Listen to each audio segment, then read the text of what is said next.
We now call the Top City Youth Council meeting to order. If we could please have the clerk read the roll call.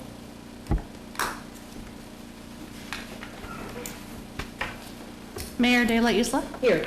Isabel Hernandez? Here. Kristen Hines? Here. Thorne Osborne? Here. Irene Taracioni? Here. Aditi Malay? Here. Joseph Phillips? And Jacob Gurnon. The first item on our agenda is the discussion, if there's any discussion with regards to the minutes. The minutes have been presented to you in your packet. We'll allow a minute or two so that you can review them. We will allow a minute or two so that you can review the minutes if you have not been able to do so. And upon evaluation of the minutes, if there are no corrections, then we would proceed with a motion for approval.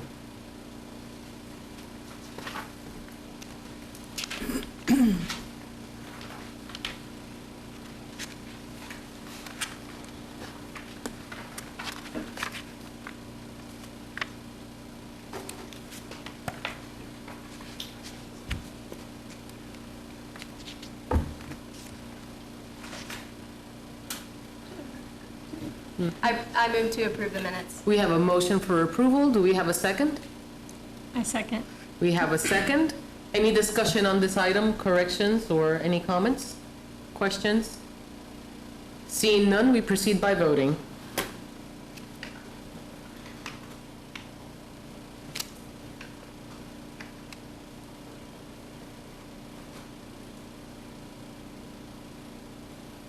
We have 4 yes. For having voting yes, the motion passes.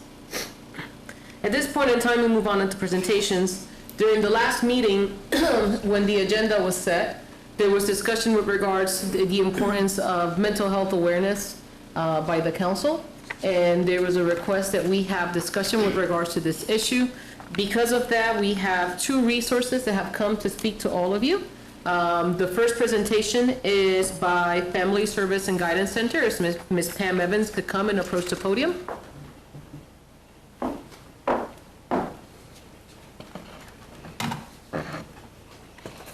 Well, thank you so much for having me. I am not playing on my phone, I promise. I tell you, kudos to all of you for taking the initiative and wanting to look at the topic of mental health, because it affects everyone. It doesn't matter your age, your race, your zip code, your past experience. It's a very important topic, and very pleased to be here today to share some information with you, and I see some familiar faces, about Family Service and Guidance Center. We are one of 26 community mental health centers across the state. One thing that makes Family Service and Guidance Center a little bit unique is we specialize in treating children. So we treat from preschool age, basically, up to 18. So that makes the organization a little different than most of the other mental health centers across the state. But we do serve Northeast Kansas. Most of our clients are here come from Shawnee County. But last year we had families come in and seek some help from 37 other counties nearby. They come for that specialization, okay? Kind of just like if you had a heart problem, you would go to a cardiologist for that specialized treatment. Last year, we served over 5,300 kids in active treatment, okay? That could be for something on the minor side, maybe a child who is dealing with, having a hard time dealing with the loss of a loved one, or something kind of more short term. To the other side of the spectrum, a child, a teenager who is contemplating taking their own life, who needs a lot of services wrapped around them. I could talk for days about the different programs, but I'll hit the highlights for you. You might think of mental health services The most frequent thing or most frequent service that might come to mind is counseling. You know, if you're having a hard time, you go talk with the therapist, right?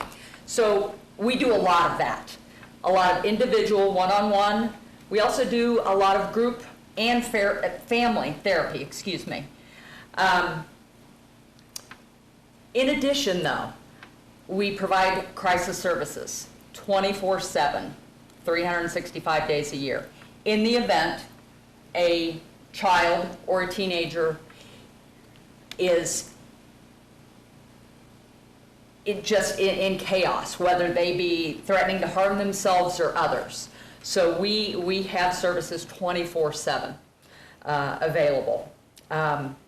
Anxiety treatment program is another very specialized program that we have. We work very closely with the schools, and that is something that all of the school professionals see a lot, and I think continue to see more and more of that. You know, the biggest thing that I can communicate with you, when that treatment is sought out early, you know, when it is a young child and we can intervene and help them learn coping skills, appropriate emotional expression, those types of things, it sets them up for success. Because if they don't have those skills, that knowledge early on, it's harder. It just gets harder. So we obviously encourage that early intervention. So much so that we have an on-site therapeutic preschool.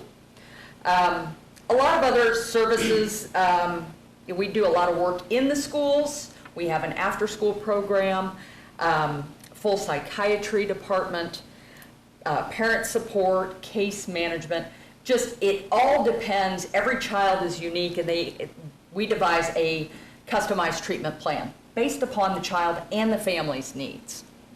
Happy Bear, have any of you heard about the Happy Bear Abuse Prevention Program? Maybe seen a cuddly character when you were in preschool? No, some, maybe. Well, we have that program. Someone gets in a mascot suit and teaches preschool and young elementary school about good touch, bad touch, and mixed up touch. So the services programs run the gamut. I was told, I believe that you all are interested in what we've been doing on the Youth Suicide Prevention Initiative. Yes? Mm-hmm. So we started that last fall. As you know, in our community, it's a huge concern. We've all been touched in some way, shape, or form. So last August, we got together with all the school superintendents of Shawnee County Schools, Hayden, Shawnee County Suicide Prevention Coalition, and have begun a lot of work, including bringing in Kevin Hines, who is a suicide attempt survivor, who did so by jumping off the Golden Gate Bridge. He went to all the high schools, did assemblies. We're now running a PSA that he filmed while he was here. But probably most importantly, to share with you, we are involving Topeka youth in a quarterly youth forum. Schools will help with the transportation, and we have a group of maybe 20, 25 students who are passionate about mental health and how they can help peers. So we've been getting together with them, and they've been able to provide some feedback as we've been working on this initiative. Hopefully you have seen this logo, Suicide, Talk About It, Save a Life. This is the initiative. We have produced many different pieces, posters for schools, resource cards in the schools. This is a brochure for the parents. So lots of ongoing activities with that initiative, but we wanted to take more than a couple of steps back, because we don't just want to focus on the crisis piece of it, we want to get ahead of it. So we have been looking at different tools that would serve as a resource for area teens. We did a lot of different looking at different products and landed on one called 7 Cups. It is an app-based resource or you can access it via website, 24/7. A real person is there. They are trained volunteers, not in this community. Just if a teen is having a hard day, if there's a breakup, or if you had a fight with your mom or dad and no one's around, your friends are not available, we produce these posters. Hopefully those of you who are in the schools may recognize these, and resource cards. Whenever there might be a need, just to talk, because if it all bottles up inside, that's when you get to a crisis situation. So this is a free resource that we have available for all Shawnee County teens, and we work with the Youth Suicide Prevention Forum to help get the word out. And that's where I think moving down the road with this group, with the Youth Commission, I know there's a lot of passion, and you all care so much about your friends and peers. There may be some great opportunities to really, really make a difference for young people in our community. So, I'm excited about this next coming school year. Those quarterly meetings will continue. And, at this point, I know there may be questions that you have coming in that I might be able to answer, and I'd just like to open it up. Hopefully I didn't go too far over time. So any questions for Pam? Comments or discussion? So do you guys just only specialize with the youth, or do you also work with like adults in the community, or how does that work? Sure. So we treat the youth of the community.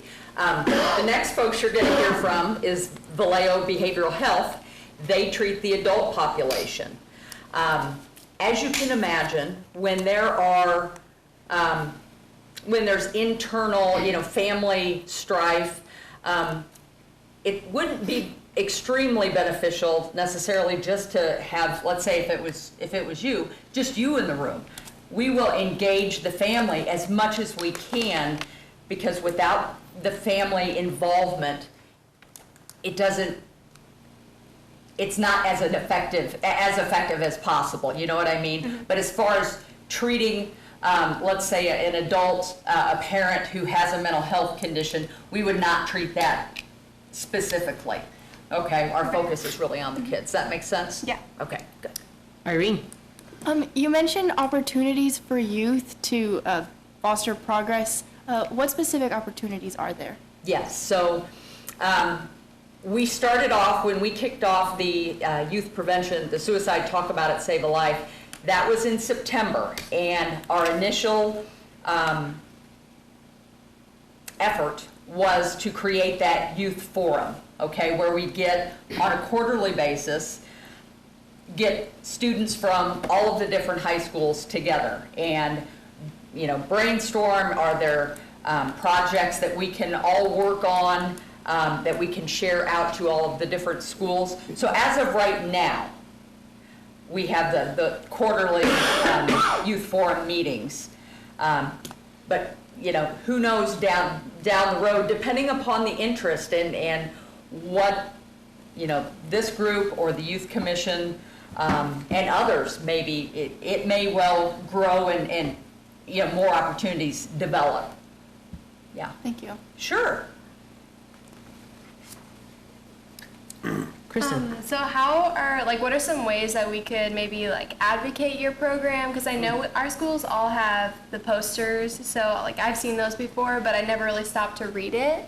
So is there something that maybe we could do as a youth council to promote that, or what are some ways that we could do that? Yeah, absolutely. A lot of discussion within the group is just getting the word out and what it's about, because you just described exactly what, we hope that necessarily doesn't happen. But, if there are groups that you're involved with, clubs, just talking about it, looking for opportunities, maybe it's announcements at school. We've talked to the schools about those types of things, just general education, because I think kids who are struggling, well, and adults too, you think you're on an island. You feel like you're the only one that's dealing with this, and it's a heavy burden and you can't walk. It's so heavy. To be able to say to a friend who's struggling, hey, you know what? I've heard about this 7 Cups. You can just jump on your phone when you're at home, or, looking for ways within the groups that you're involved in, or, just proactively looking at those types of things, that would be huge. Because the more people we have sharing the information, and the biggest thing, I think, on the resources, not just the proactive, the 7 Cups, but, the number in the text line, in case someone is in crisis, the more people are aware and talking about it and comfortable, the better. And they're not necessarily going to go to the adults. And that's where you come in. It's your peers.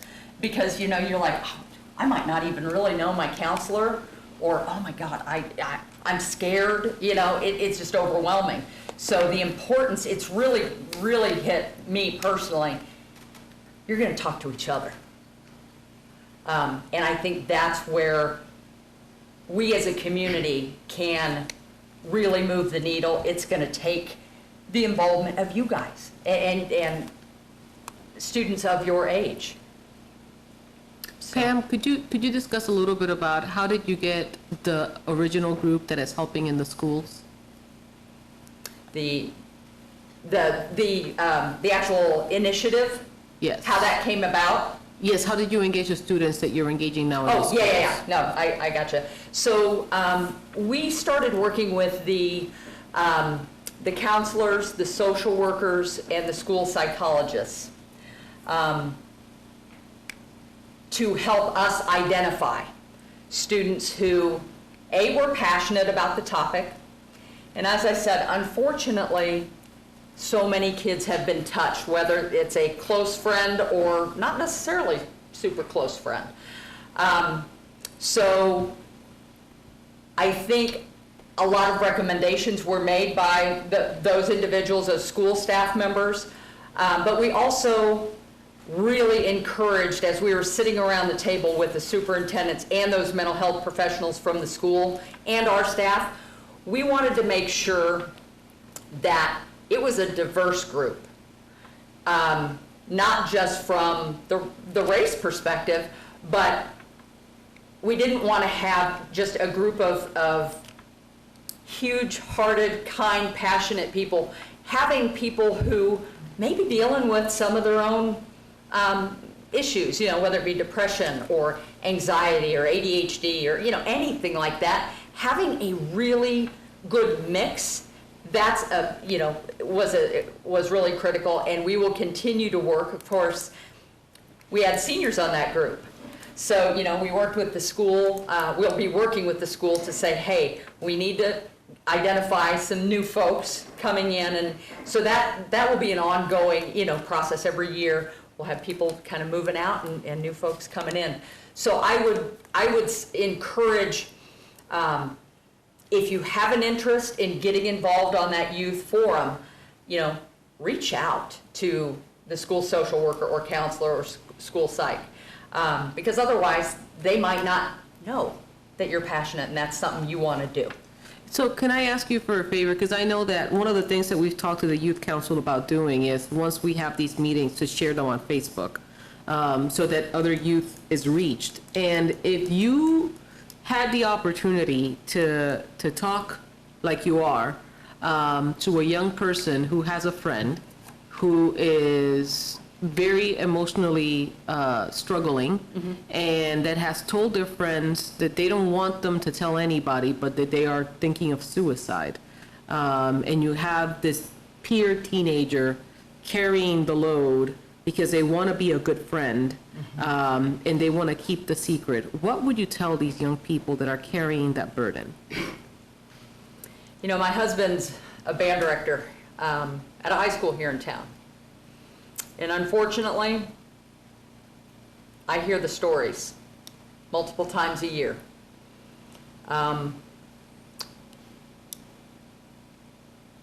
when a child or a student, I shouldn't say child because you guys are not children, when a student has a friend come to them and wants to swear them to secrecy,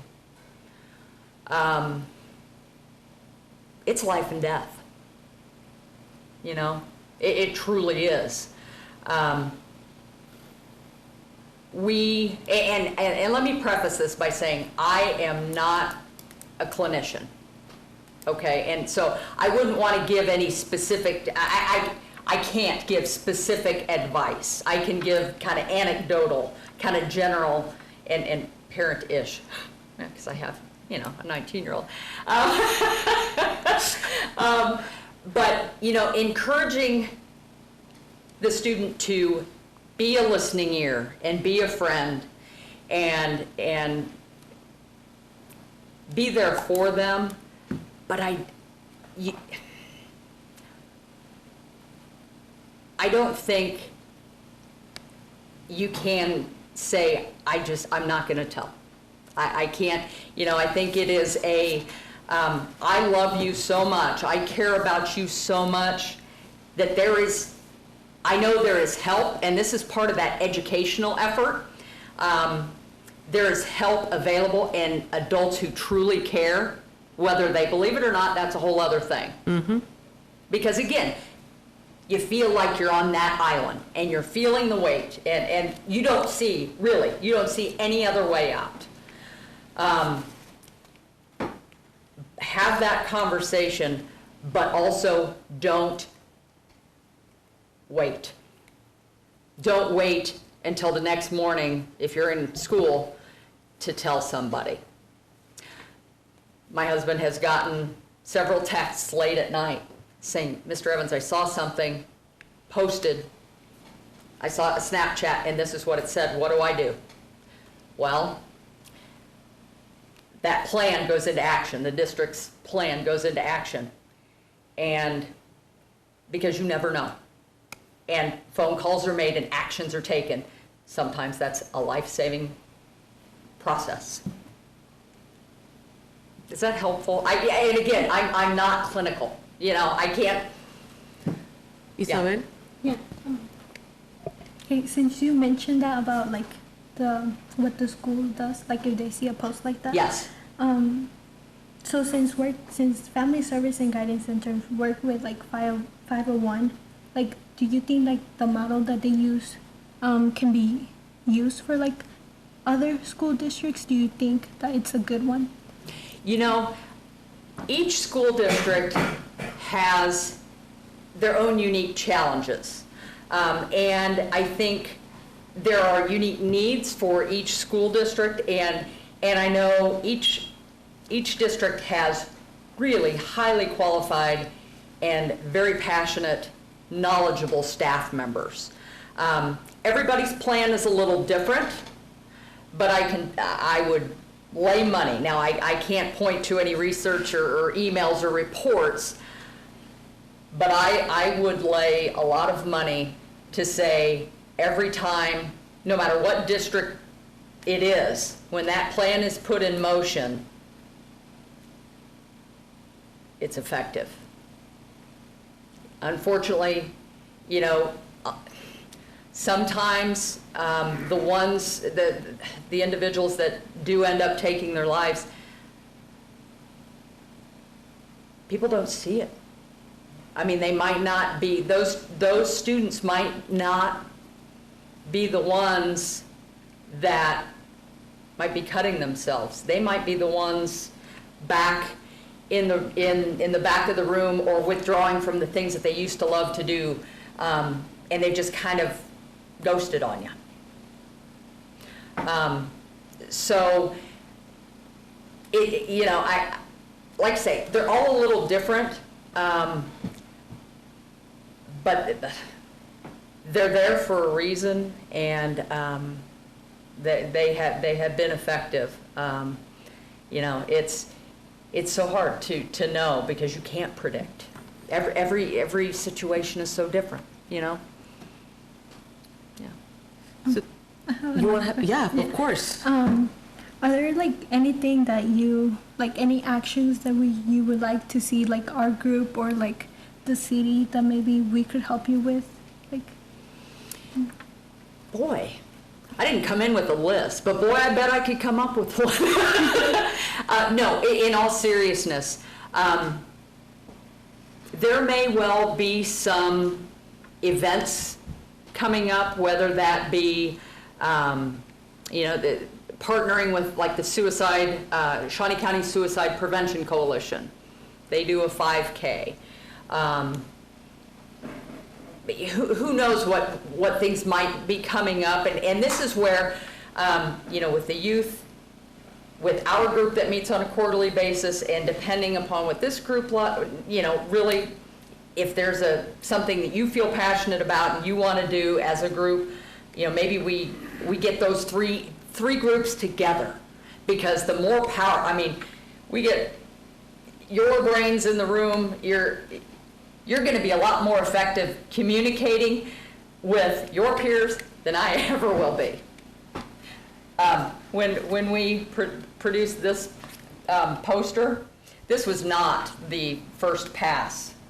We had 5 different designs, 5 different looks. And we said, hey, don't be Kansas nice, give us your feedback, because we're used to marketing to adults. We're a little older than, 16, 18, little. And they gave brutal feedback, and it was great. They're like, we hate the pictures. Why would we want to see a sad girl? We don't want to see that. What do you want to see? It's fantastic. So Pam, if I could add a little bit to the conversation, one of the Please. hardest things that you guys more than likely deal with, and I know this because I have a 16 and a 14, soon to be 15-year-old, is the fact that when something does go wrong, the first thing that we all think, it's not just an age thing, is what can I have done? And did I do anything that could have changed the circumstances? And I think that it's pretty important, and I think that Vallejo can also talk a little bit to this, that depression is serious. It's something that can be chronic, and somebody can be carrying for a long time. Sometimes it has to do with trauma that has happened in the past. Sometimes it's just something that you're born with. It's like I've told people that I know that are taking medication. It's like if my grandmother would have stopped taking her insulin, she would have died. And nobody judges my grandmother or judged her before she passed for taking her insulin. Why would anybody judge somebody that's taking a medication? And I think that there's a stigma that comes with that and a lack of understanding. And especially when you're younger and you're dealing with the trauma of knowing somebody that committed suicide, the first thing that happens is that we start reflecting inward and we start trying to figure out what we could have done differently. And maybe if I would have been nicer to this person, maybe if I would have made time, maybe if I would have not said this, maybe if I would have shown up. And what I want you guys to understand is that a person that takes their life is in a very, very, very dark spot. And if they're at the moment and juncture in which they are doing so, unless there is professional, acute, immediate intervention to prevent it at that moment, more than likely, if that person really wants to do this, there is nothing that anybody can do other than clinically having what they do, which is 24-hour supervision until they are able to figure out how to stabilize the individual. So it's not a license not to be kind, but it's a call to reflect and to understand that these are very deep and serious things that not one person can turn around. So that you guys understand it's a huge burden and a trauma, but at the same time, depression is real. Yes, thank you for adding that. And I would echo the stigma. While I think it is decreasing, there are a lot of very famous people now who are very open. Hey, I have anxiety, I have OCD, I suffer from chronic depression. They're very open, and I think that's helping things. But we got a long way to go. We do. Oh, yes. Do you have any suggestions of how we could help end stigma, like around like our peers? Okay. You know, some of the students in our forum said, you know what, baby steps. We want to take baby steps. And there were a couple of schools that wanted to randomly make people's day. Just a kind word, a kind note. They took Post-it notes, had just a nice note, an uplifting, I mean, not even a full sentence. And they they appeared everywhere. Bathroom mirrors, lockers, you know, types of things like that. So little things know that little things can make a difference.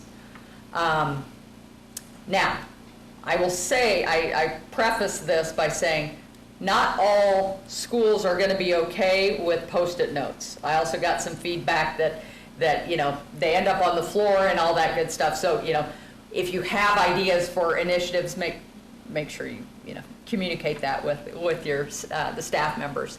But if you notice, taking a step back and really kind of being observant, being mindful at lunch or in the hallway or at a practice or an event, if you notice some students who maybe they're typically off by themselves, or if you think a friend or maybe even just an acquaintance is having a rough day, give them a compliment. Because if there's one thing that I've learned in the last 6 years working at FSGC, you never know what one kind word or gesture, you never know how much that can mean to someone. They might be having the worst day ever. Who knows what's going on at home? Maybe they flunked a test. That's one very simple thing that you can do every day and it doesn't cost you anything. And that kind of starts a momentum. And the more people do that, it can kind of change dynamics within groups. The other thing that I think is important to break the stigma is what we're doing. Yeah. Have the conversation. If you know that somebody is taking medication or struggling, letting people know that it's okay to seek therapy. Letting people know that it's okay to ask for help. That actually is the strong thing to do, to admit that you need some support. Especially in a culture right now that you have so much feedback coming at you through social media. Being kind, like Pam was saying, and being supportive. But I think that the biggest thing is talking about it like it's normal, like it's a cold. I mean, it's not a big deal. I'm surrounded by a bunch of beautiful people. I have 2 kids that have some sort of, mental health issue, whether it's anxiety or whether it's schizophrenia or whatever. It's okay. And the stigma is broken when you have the understanding of saying, hey, this is where you're at right now. But I am certain that if you really want to get better, here's the resources. And if you go for them, you don't have to stay where you're at. And it's okay to ask for help. So the more that we keep talking about mental health and the more that we are compassionate with people, the stigma will keep moving. Aditi. Do you know if there has been any attempt or consideration to have like a conversation like this within schools, potentially putting it in health classes or something to talk to kids about the options they have and like destigmatizing the conversation? That idea has been discussed. Actually, it was at one of the meetings with the superintendents. I have not heard an update as far as where that might be, but yeah, honestly, if that could be worked into a curriculum, because you have health class and you learn about physical health, like Mayor De La Isa said, mental health is no different.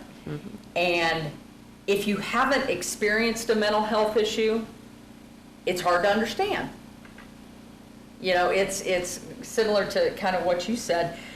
You know, if someone had cancer, you wouldn't say, oh, just be happy, just snap out of it. No. I will gladly get that back higher up on the radar and share with that group that is of interest. And maybe if it's the interest of this body, what we could do is whoever is interested, if we get enough people that would like to be ambassadors for something like this and having open conversations, we can absolutely work with both Pam and with Bill and figure out a way of empowering those individuals that want to be advocates so that you have enough information so that you have a partner and you could go to school and we could come up with a workshop that you just go and open it up for people to talk, and that way you could lead the conversation, because there would be nothing more powerful than a young person leading a conversation like this, because you're going to get a little bit more reality and connection. So. And I would say also at our last advisory meeting, one of the students said, could we provide some sort of a brief workshop training to walk through if a student, a friend of yours comes up to you and says, I'm done, I'm going to take my own life. Walk through that process. So, and even saying some of the words, and we would, you know, that would need to be from a clinical perspective. But that type of training, feedback, knowledge is wanted. It's a matter of how can we make that happen, you know? It's tough to work into, you know, schedules and whatnot, and it's probably going to be different for each school and how that all works. But the more wish there is, you know, I think that's critically important. Okay. Empowering, so. Well, thank you so much for your, Sure. I'm so sorry, Irene. Okay. So in regards to workshops or meetings or like guest speakers at schools, there's been a lot of, especially at Topeka High, we've discussed whether or not they should be mandatory or voluntary. Because if they're voluntary, then it seems like the people who need them the most may not show up, and if they're mandatory, that also could create problems. So I wanted to know what you believe would be the best way to address that issue. You know, that's a really tough question, because every school district is going to have a different policy. Well, no, I shouldn't say that. They might have a different policy or a different approach for different reasons, and I can't really speak to those because I don't know enough even to be dangerous about that. That's a really tough question. I don't know that I can give you a good answer right now. That's not helpful, and I'm really sorry. Is there any way that you could get some information with regards to the question in email tray so that we could get it to them? Sure. Awesome. Sure. Yeah, and you know, I can tell you, when we had Kevin Hines come, we had one school that said, we simply don't have the capacity in our auditorium to have all of our students at once. So they had to make a choice, what grade levels we're going to attend. So, you know, there are challenges like that. But yeah, I can absolutely get some feedback. Thank you very much, Pam. Yes, thank you for having me. All right, the next presentation is by Mr. Bill Persinger, the CEO of Vallejo Mental Health Care, and Mr. Calvin Stewart is also here. He runs the Navigate, do you still run Navigate? Yep. Runs the Navigate program, which is a pretty exciting program in this community. Thank you. Bill? Madam Mayor, thank you for the opportunity to speak, and members of the Topeka staff. I'm Bill Persinger, Chief Executive Officer for Vallejo Behavioral Health Care here in Topeka. You know, I'm going to start right off as a citizen of Topeka and myself and comment on the exciting opportunities that young people can have to have input We could talk about Vallejo services for about 3.5 hours, and we could probably do that tonight if you permit us. But let me just take a little bit of time and say, because of what I heard you asking Pam, our colleague, is how can you help? What can you do? And I heard, well, can we bring this to the school? Can we bring that to the school? Yes, you can. I think that's the right thing to do. What I'm going to encourage you to do is be different. And if you find yourself at a meeting or a place or an event and other youth are not represented, you're probably in the right place. So let me suggest you look into a young person's a division of the Chamber of Commerce called Forge, F-O-R-G-E. I know that I'm too old to be a member of that group. They stop at 40. I don't know what the bottom age limit is. I'm suspecting they would not turn you away. So check out Forge, check out the library, check out Kiwanis and Rotary and Lions Clubs. They all have youth divisions. Of course, there are youth organizations, scouting and things like that. Your church probably has a youth organization. But one of the unique things that you have especially about living in our capital city where so much public policy is formed, to be a part of activities that are going on that just love to see young people show up. So, think about what you can bring to your school, and Family Service and Guidance and other organizations have a lot to offer there. But think about what you as an individual, maybe some of your friends could do to join a process as a youth member and, be a part of activities where adults are and bring that message to adults. Your presence would be so exciting. Rotary, I know I'm a member of Rotary. They have specific programs for youth. And so if you're looking to help, one of the things you can do is take what you know about the issues facing children, including bullying and social media and just the demands of a curriculum, the home life, what are you going to do for a future career, all the things you can tell adults and find a venue for that. There's so many here in Topeka. So let me encourage you to do that and think about how you could reach out to adults. I guarantee you they'll listen. So Vallejo employs about 325 people. We operate on about a $20 million budget. Some of that comes from the city to run our alcohol and drug detox program. I want to touch very briefly on several things we do that are way upstream of problems. So we have a number of programs where we work on the street. We have a social worker, a therapist assigned to the police department 24 hours a day. We work with the homeless. We provide services for people who are suicidal. They can come and stay with us for a day or 2 or 3, get back up on their feet, have a treatment plan put into place. So there's just a number of things that we're out there doing every day with people. We have a peer support person, a person who has a mental illness, who is recovering from that, who works at the jail. Half-time, we have an alcohol and drug and addictions therapist who works at our city county jail, helping people prepare for release. We have a number of programs where we go into people's homes and help them various activities from finance and family relations. We help people find jobs, people with severe mental illness. It's a number of things we do every day to try to get ahead of some of the problems that are out there. One of the probably most exciting things that we see happening, we participated with the fire chief and the police chief, Stormont Vale Foundation, a couple other rescue missions and some others, and we're going to have a paramedicine van. It's a vehicle. It's an old ambulance. We not me personally, but it was painted up to not look like an ambulance. We'll be able to deliver health care and other social services from that vehicle in neighborhoods where they don't have health care, where they may not have communication, where they may not have access. So really what we've been focusing on at Vallejo are programs that are on the street that collaborate with other organizations. We've been focusing on 24-hour care for people who are suicidal. We're on call 24 hours a day. Within just a few minutes, you can walk into one of our facilities and be visiting with a licensed therapist 24 hours a day. The address of that facility is 400 Southwest Oakley Avenue. That's 400 Southwest Oakley Avenue. You can walk in there, a person can walk in there who is actively mentally ill, who's having maybe a suicidal crisis, some other kind of mental illness crisis, some kind of severe psychiatric problems or symptoms, get help within just a few minutes. Some people get that help and go home. Other people get that help by staying with us for a day or 2 or 3.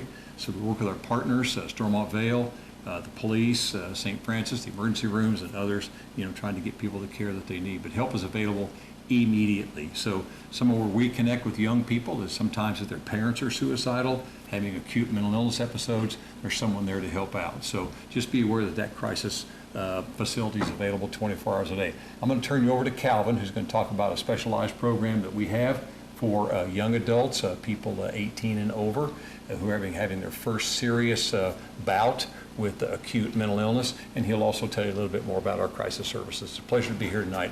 Thank you very much. Thank you. Thank you, Bill. Thank you all for having us here. My name is Calvin Shope, and I am the team leader for Vallejo's Navigate program, which is an early intervention program for people who are having their first episode of psychosis. What this program is, it's a fairly new program. There's only 3 programs like it in the state of Kansas. There's one in Wyandotte Center in Kansas City, one down in 4 counties in Independence, Kansas, and then here at Vallejo here in Topeka. It is designed for individuals 15 to 20, actually now 36 years old, who are on that spectrum of schizophrenia or who have bipolar with psychotic features. And the services that we provide, it's a 2-year program, but one of the first things we try to do is stabilize the person on medication. We have different types of antipsychotics that help prevent from unusual behaviors such as hearing voices, seeing things, having disorganized thoughts or behaviors, or even delusions. So we try to stabilize them. We start out the lowest, most effective dose and try to treat it like Novocaine. Just let it, give it time to work and everything like that. So once we stabilize them, then we start with therapy, which is kind of a narrative type therapy. We really focus on the psychotic features that they're experiencing and how to prevent relapses. So we educate them about psychosis. We talk to them about how to deal with it, how to manage the stress, because stress is one of those things that really lead to relapses. We talk to them about medications, but the biggest thing is help them re-engage in their life. A lot of times people who have mental illness, especially with psychosis, they separate themselves from their friends. May start off, have a lot of primordial symptoms that come in and out, but isolation is one of the biggest signs, and then hearing voices, seeing things, having delusions, disorganized thoughts. They may start off with subtle, where only the individual recognizes them, but then they become more apparent to friends and family and other members. So it's something to look out for. But we go over that with therapy, but then also we work with them on employment and educate them, trying to get them re-engaged back into their lives and everything like that, and let them know that even though they have an illness, they can still live the life that they want to and everything. We help encourage them that. We provide also family education services as well. So family members and brothers and sisters can come in and receive some of the similar education that we talk to the individuals about. So they're aware of what to look for and how to prevent relapses. So overall, it's a 2-year program and everything. And this is, we're kind of almost finishing up with the 3rd year of services, and we're going to get our 4th year from Kansas Department of Aging and Disability to help out for a 4th year and everything. But so far we've helped about 60 individuals in Topeka and Shawnee County alone. And when you think about that, it only affects about 1% of the population and everything. So it seems like a low number, but when you start talking about 60 people in a 1-year service in that time frame, that's quite a few and everything. So that's the service that we provide. When you talking about suicide and everything, and that's something that we see a lot at Vallejo, especially with our crisis center. And that's something I really try to educate people as much as we can out in the community. In the white bag that you have in front of you, in addition to Cracker Jacks and candy and stuff, there's some brochures. This one is the overall brochure with Vallejo, and it talks about some of our services that we provide, whether it be inpatient or outpatient and everything. So you can take a look at that and the services that we provide. Then another one is just talking about crisis services, and the last one is talking about the Navigate program, which I just described. But the crisis intervention services, I think, is important because it can be accessed by anyone at any time. It's located, as Bill said, at 400 Southwest Oakley. And people can come in here just to get emergency service to help them if they're having suicidal thoughts, or they're having increased depression, anxiety, or paranoid thoughts, sometimes with schizophrenia. They can come in and meet with a mental health professional and get screened services. The average length of stay is 3 to 5 days, but the biggest thing is that I would encourage anyone to let them know is that it's strictly voluntary. Just because they go in the facility does not mean they have to stay for any period of time. I used to work there for 2 years, and I have clients came in there, it sounded great, and as soon as they step on that floor, I can't do this, I gotta go. Well, and that's fine, we just worked with them, we got them home, but we followed up with crisis intervention services with a case manager that would follow them for 30 days after. So that's something, service that we provide 24/7. If they, like Bill said, if they want to stay, continue with services through like therapy, med services, case management, or maybe they're dealing with substance abuse, we can help get a mental health intake done the very next day and get them into services and meet with the med provider while they're there. Because the biggest thing we want to make sure is they're stable if they do check off. Sometimes we have clients that leave without letting anyone know. If that's the case, we do call for a police and do a welfare check. We're not there to arrest them, we just want to make sure that they're safe. So anybody that wants to leave, we just say, just contact us, let us know, and we'll process you and help you get home and everything. So those are some of the services that we have. No matter what time of day and everything you come, we'll get you the services that you needed. So that's the biggest thing on that. I heard a couple questions about what can you do within schools and everything, and I think there are a lot of programs out there. There are a lot of curriculums that are available for schools to implement. How do we go that? Because you asked, how do we do it? If we're forced to do it, they may not, and if it's voluntary, then they might not seek to help out. One of the things I think is just peer support. Kind of like we have in our program, we have individuals who have mental health issues that have been stabilized, they've gone through training, and they're there to help other people going through the same thing. So why not be an advocate for your school and for the students and see about if we can get a program that's ran by the students. And I think that's probably the most effective because they're not going to talk to me, they're going to talk to you first, and everything is, and the more we have students acting out and talking about it and reducing that stigma, the more likely those services are going to be used. So you guys are probably our best resources as far as helping out with people. So I just want to encourage you and thank you for being part of this organization and really helping out, reducing the stigma and helping people with prevention of suicide. I appreciate that. Thank you, Calvin. Yes? So I just had a question about funding. So since Vallejo and Family Service and Guidance Center is like always readily available for people who are in crisis mode, I was just wondering how you kind of like accommodate to people from different socioeconomic backgrounds, or like where do you get your funding from?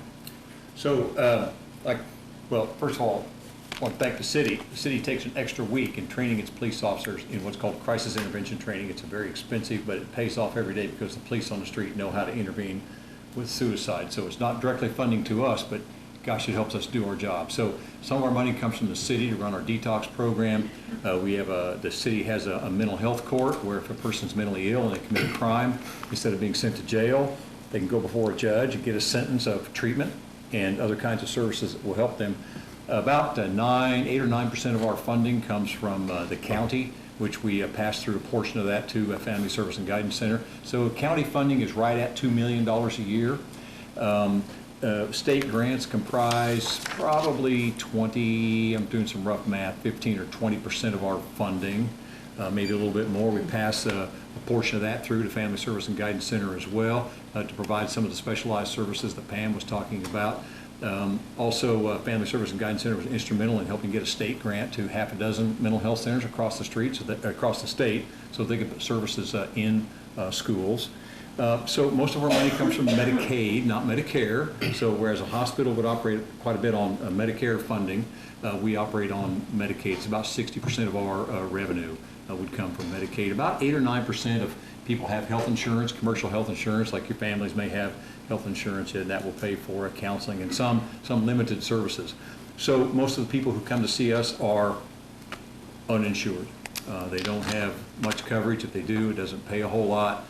Quite a few do have Medicaid, but I think it's around 25 to 30% are uninsured. They have no payer, and most of the people who come and see us live on way less than $20,000 a year family income, so they're not paying hardly anything for their care. We don't turn them away if they can't pay. We see them anyway, and so we charge fees that are 80, 90, 95% discounted from our normal regular fees that we would charge an insurance company or somebody who had financial means. So no one's turned away. Quickest answer I can give you. So I think that it's great that we have both services here that we have in our community. Could you, one of you, address why it's so important to try to get the mental health and the stability before the students turn 18, and talk about the rate of homelessness that occurs when you have individuals that are not able to self-care because they have not had the resources or been redirected to the right place, or are deciding that they don't want to get the help, and what happens? So if you hear about people who are unsheltered, who are homeless, and unsheltered can mean people don't have a permanent, safe, decent place to live, or they're living temporarily with relatives, like couch surfing, which sounds kind of cool, but it's not actually. It's hard to get a job. If you don't have a place to live, it's hard to get medication, it's hard to get identification. It's just hard to be connected. So, you know, what I want you to understand about homelessness, I think at any given time, we've got several hundred people that have been counted in Shawnee County as being homeless. I just went to the river camps today with Sergeant Clam, who's the head of our behavioral health unit, and we distributed water and talked to some people to see how things were going. It's unbelievably hot out there. I can tell you, and we were at a couple of meetings earlier today on the unsheltered and homeless, everybody who is homeless has a different story. We just can't think of them as a homogeneous group of people with one or two kinds of problems like mental illness or addiction, or other kinds of social and family concerns, which are there. Some people are there by choice, a very few. They want that lifestyle, but most are there because they've had very hard times in their lives, mental illness, addiction, family problems. They don't have a network to support them, but a very high degree of homelessness there. And so we do what we can to outreach to those folks. We have specialized teams at Vallejo that go out every day, work at the mission, work on the street, go to the camps, go to other places where the unsheltered are, help them find jobs. It's a big part of what we do at Vallejo, work on the street, help people find a place to live, find a job, reunite with families, intervene in their serious crisis situations. So we do some office work. Most of what we do is out and about. I'm going to piggyback on that, because one of the things also we see with the homeless population is just not being homeless, but also there's addiction issues and the mental illness. And really it's like peeling back an onion. Someone doesn't want to receive services until they feel safe. And housing is paramount. So we work with individuals, try to get them housing. And then the next step, if they have substance abuse, is working on substance abuse. And sometimes we know there's a lot of relapses, and that takes time before we can really get to the meat and bones of working with mental illness. So it is a process and everything. But one of the programs we have is, in addition to working with detox and relapses, we have IDDT, which is individual dual diagnosed individuals, and we try to work with them at the same time of them getting treatment for substance abuse, but at the same time also getting help with mental illness. So that's important, that they feel safe in an environment where they can get the help they need. So, and in addition also is, I also sit on a committee for transitional young adults. So it's people that are transitioning out of family services and guidance and then coming into Vallejo services. And one of the things that we talk about in that is that the struggle and the barriers that we have is a lot of these children are like in foster care systems, and they're being told, you got to go to see a therapist, you got to take these medications. While they turn 18, I'm done with it. I don't want to do this. I got my freedom. I can do what I want to do. And that sounds great at first, but then those symptoms start coming back when they stop taking medication.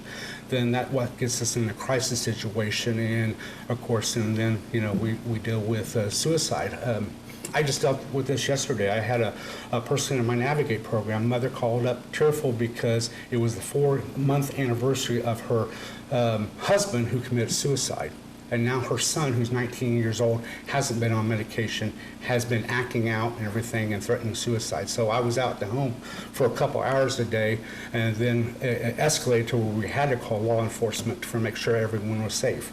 But that's just something that we deal on a daily basis, but it's real. I mean, that's how we deal with it.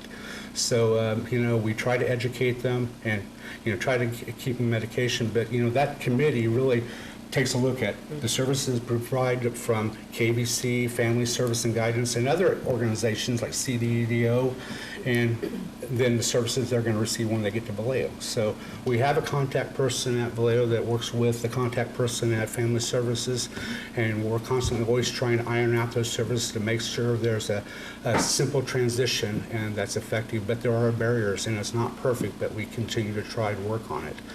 This is something, our next meeting is September, first Wednesday of September. I would welcome any of you that would kind of like to come and talk about it, and talk about your program that you guys do here, the work you do, and talk about how we can provide better services to the youth and everything, or transitioning from Family Service and other communities into Vallejo. So, Mayor, I think it'd be cool to see a young person get involved with Impact Avenues, Family Service, Vallejo, and others, Rescue Mission. City has a large presence there. It's a model that we're learning out of Kansas City, Kansas, to address the homelessness and the unshelteredness of children and youth, which of course means their parents probably are too.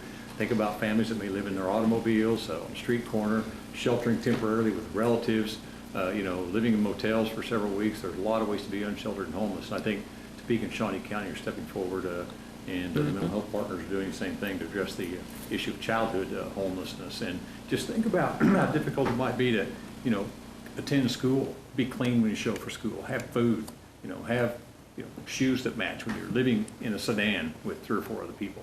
So, I think it might be an awesome thing to see some younger faces at the Impact Avenues process. Another way that I think young people can help out.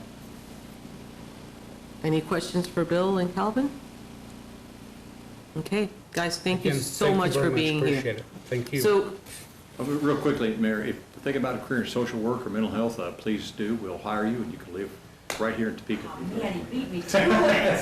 So there's a lot of opportunities in healthcare and social services. If you think about a way to help people in your life, why, let me encourage you to think about that. So something else you can do to help. Thanks. So not only that, I think that I'm going to chime in a little bit here as well. And it's the fact that I hope that through these conversations that you've had with these 3 individuals, you start realizing that the life that maybe you live, although challenging at times, is not the life that most of the young people, not most, but some of the young people in the schools are going through. A lot of times we all know the kid, because I remember the kid that probably didn't smell the best, right? And you're like, oh my God, why is this kid like this? Or the kid that shows up with the same clothes and people make fun of them. Or the kid that never has the homework and always looks disheveled and you just don't understand what's happening. And I hope that aside from the takeaway of understanding the services that we have in our community, that it helps open up your guys' eyes to the challenges that the social workers that you'll get to meet now are working with every single day, and why there's students that just don't seem to be able to make it and that are constantly struggling in the classroom. We talked a little bit about depression today, but mental health has a huge spectrum. You have individuals that have depression. You have individuals that may have severe ADHD or ADD without the hyperactivity, that are not able to concentrate. You have individuals that have bipolar disorder. You have individuals that have schizophrenia. You have individuals that have borderline personality disorder.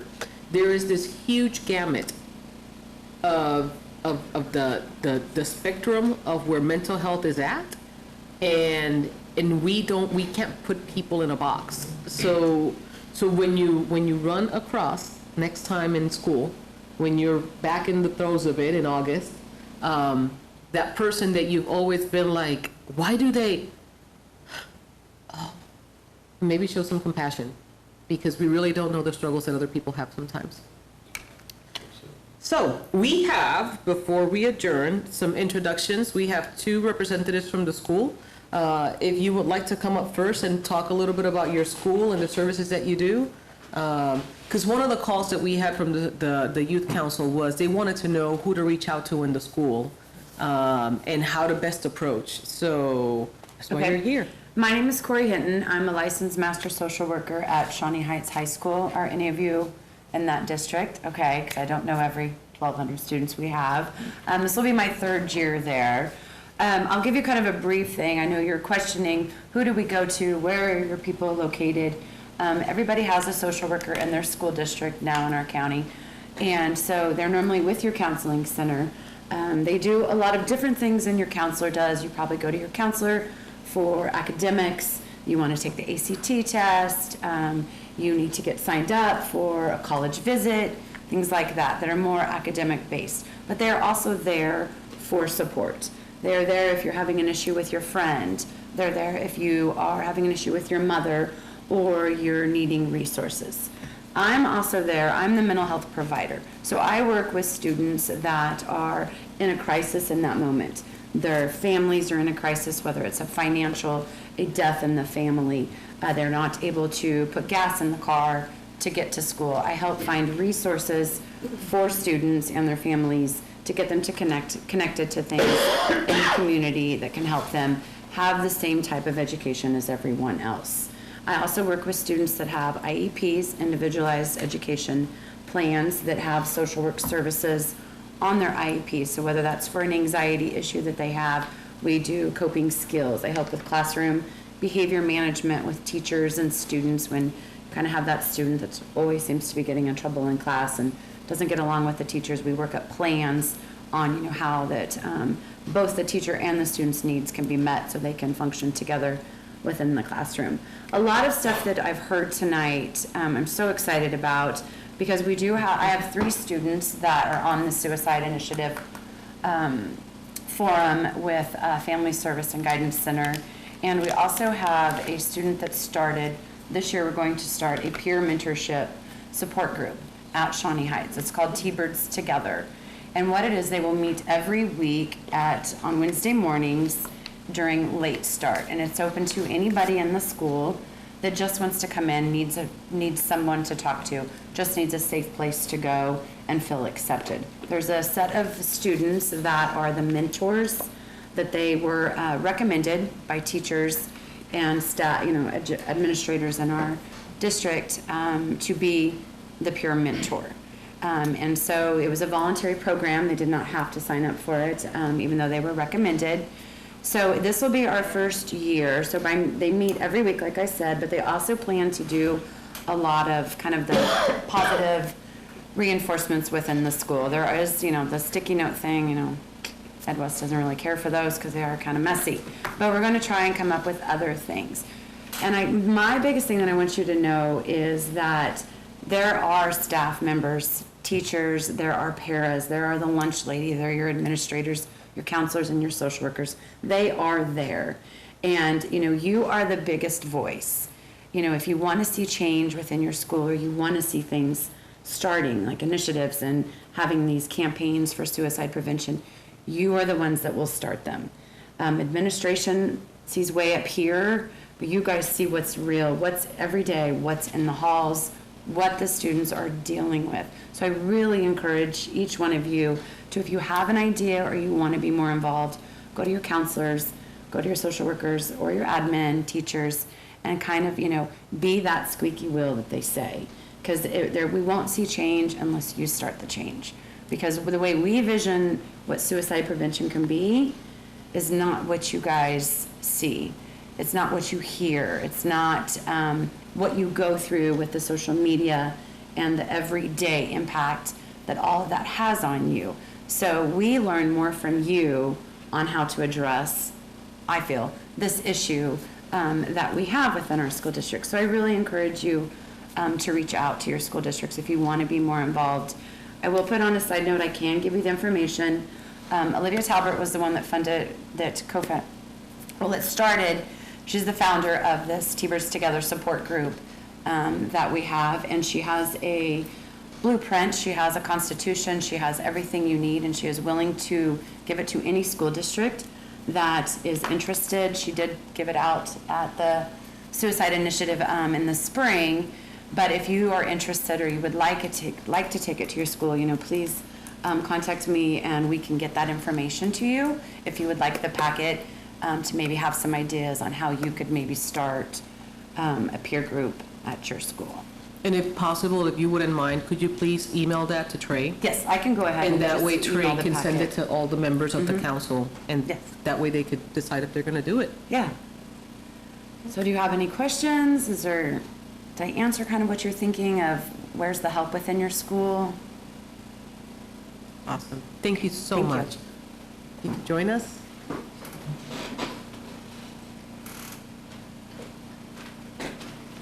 Hello. I'm social worker, and I'm the new principal at Island Park High School. Oh. So I was gonna come and see what this council was all about. I could absolutely add to this conversation, but we look at it from a different lens, obviously. Usually when they end up in my office, it's not about, what they've done, it's kind of the whys. And then you start to dig into, what caused this. And so the mental health issues, the suicide, just behaviors, it's a manifestation of something else. And so that's where I get it. And luckily we have social workers and the school psychologist and mental health liaisons and all these resources in schools to help that. And I could really expand on what a lot of the individuals have spoken about this evening.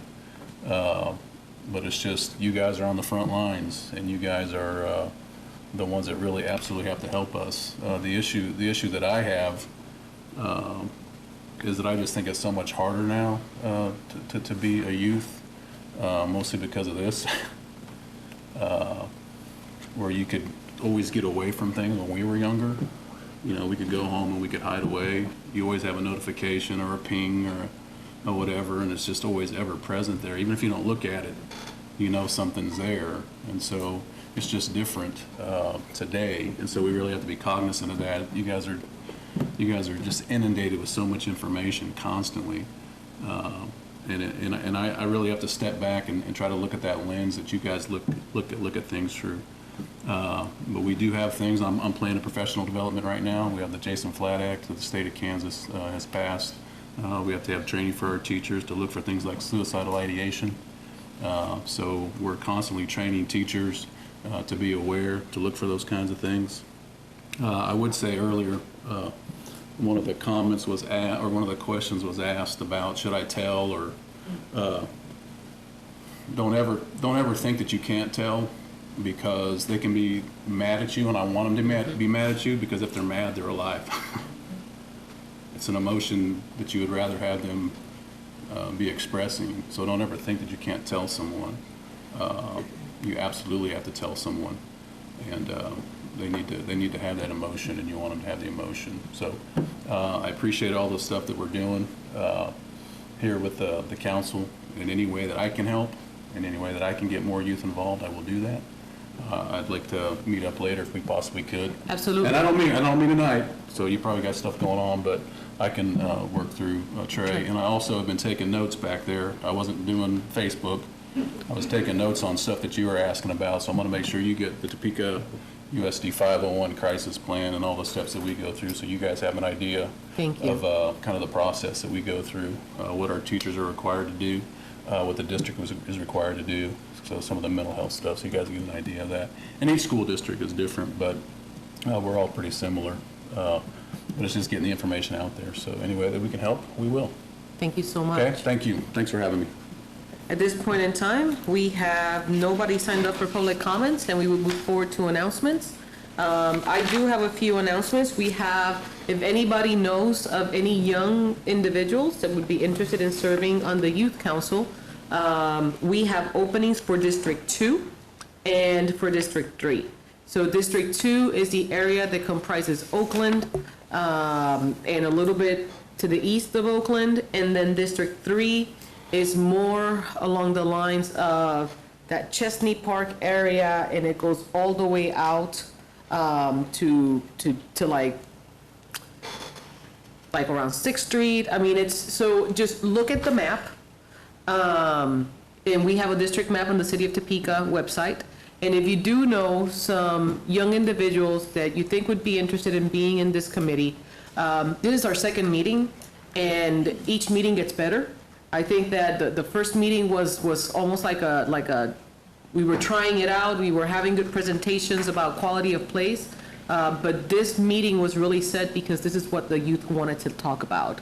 The next meeting that we will have will be about gun safety. Again, chosen by the youth. So we are going to have TPD and Shawnee County, and we will figure out what resources we could provide so that we could talk about gun safety and also maybe about safety within the schools and how to make those reports. Because, I mean, our youth are dealing with things that are extremely difficult. And I'm extremely proud that they are choosing these very challenging subjects that can be extremely polarizing. Yet we're demonstrating to the world that you could have these conversations in a civilized and respectful way, even when we may have questions or not understand or not agree with everything that's being said. So I want to thank all of you for having this very amazing conversation. I wanted to also announce that there's 2 young members that are going to travel with me next week. We are going to the youth conference in Los Angeles. Those 2 individuals get to go with all expenses paid. And they are going to be interacting with mayors from all over the nation and students that are part of youth councils from all over the nation. I'm sure that this is going to happen next year, so make sure that you mark your calendar so that next year you guys can come. But I'm very excited that Bryce Litke and Chloe is going to, I'm sorry? Cleo Foster, I'm so sorry. Cleo Foster is going to be joining me, and I'm very excited about that. So at this point in time, the other thing that I want to talk about is that I will bring up in the future, and especially with the members that we have here, the city of Topeka, just like the rest of the nation, is getting ready to do the census. And this is something that a lot of people don't talk about, but I think that it's extremely important that we address both the issue of the census and the issue of the elections that are upcoming if you are 18. There's going to be city elections, there's going to be Congress elections, there's going to be presidential elections in 2020.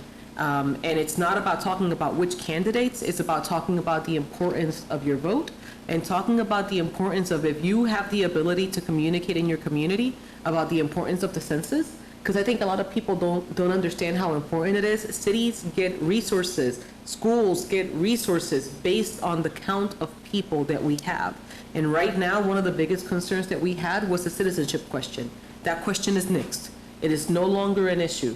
The only thing that we care about is making sure that you and your family, and as young people, you guys have a lot of power in ensuring that you get that done. And now it could be done online. So you can sit in the computer and say, hey, yeah, what's the income? Okay, boom, done, and you get it done. And also for our providers and our schools that are here present, anything that we could do, we're gonna start having meetings. My intern, Ian Trapp, is working on the strategy and getting people together. So we're gonna have a meeting on the 30th of this month about the census, but that's something else that we will talk about. Are there any other announcements? Okay, seeing no announcements, this meeting is adjourned.